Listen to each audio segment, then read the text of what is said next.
The simple deer hair popper.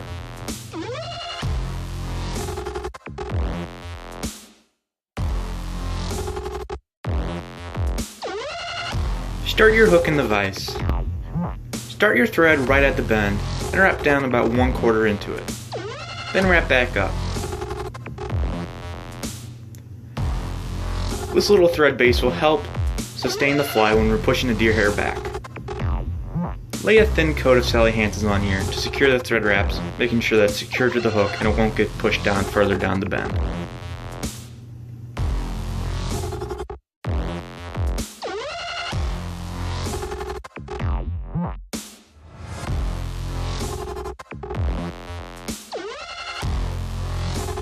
Prepare a tough marabou. Measure it about 1 times the hook shank in length. Tie it down right above that little area of thread in the bend. Strip off any long fibers that may be making the tail look abnormal. Secure it. Put again a little drop of Sally Hansen's on there so it won't get pushed farther down the bend. Bring your thread in front of the little tuft.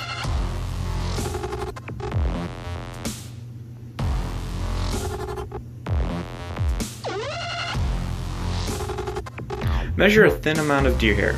Cut the tips off, leaving about an inch piece in length. Place it on top of the hook. Take 1 wrap over it, and then another wrap, and then pull down tight to really spin that around the bare shank of the hook. Then bring your thread in front of it while pulling all the fibers back. Cut off another piece of deer hair, this time a little bit thicker, about 2 times thicker than the previous, so about 2 pencils in width.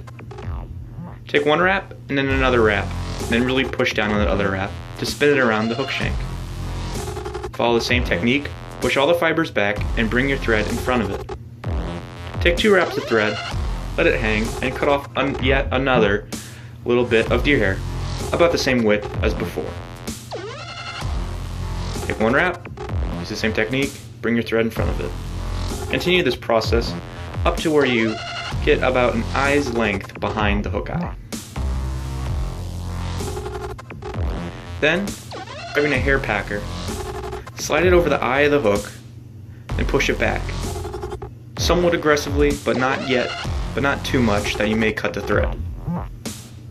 Cording up your thread previously throughout this time process will help spin the deer hair and make the thread stronger and really tighten the deer hair down to that hook. Then when you push it back, add another clump of deer hair, about the same width as before. And then another one. Start working your way up to the eye, pushing the deer hair back with the hair packer as you go. This will help compact the deer hair popper, give it a bigger smack on the water, and will push more water. Put yet another deer hair clump on. Throughout the fly, you may put about 8 or 9, and that should be good, depending on the size of hook you have and what the length of it is. Here, it's a B10S. Put yet another one up. You want to be right next to the hook eye. Then push it back, leaving a little bit of space for a final couple of thread wraps and a whip finish. It may be tricky to whip finish because you may be able to trap some fibers pretty easily. If you want to do a half hitch here, you can. Mine's across the table and I do not feel like getting it, so I'm going to go ahead and whip finish. It's just preference, it doesn't matter. They stay about the same strength. Now you got a big ball of deer hair.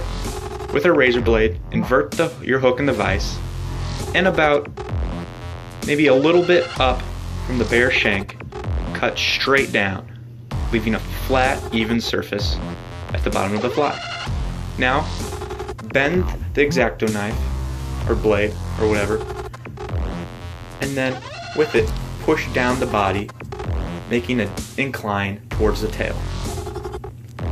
Now use that same technique all around the fly to create a spherical little popper body.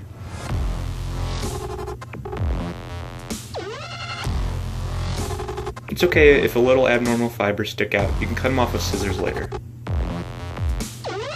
Now, towards the back of the hook there may be some stray fibers. Just cut those off square.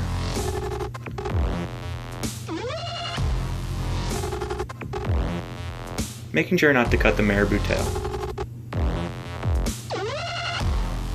If you wanted to add a collar back here, it's okay, but not absolutely necessary, and I find it will just work just fine without the extra effort. Once the body is desirable, place a couple drops of Halley Sanson's over the front of the face of the fly. This will help increase the popping and push of water when you pop the bug. And then put some on the bottom to help it float and keep the water out. And that's the bug.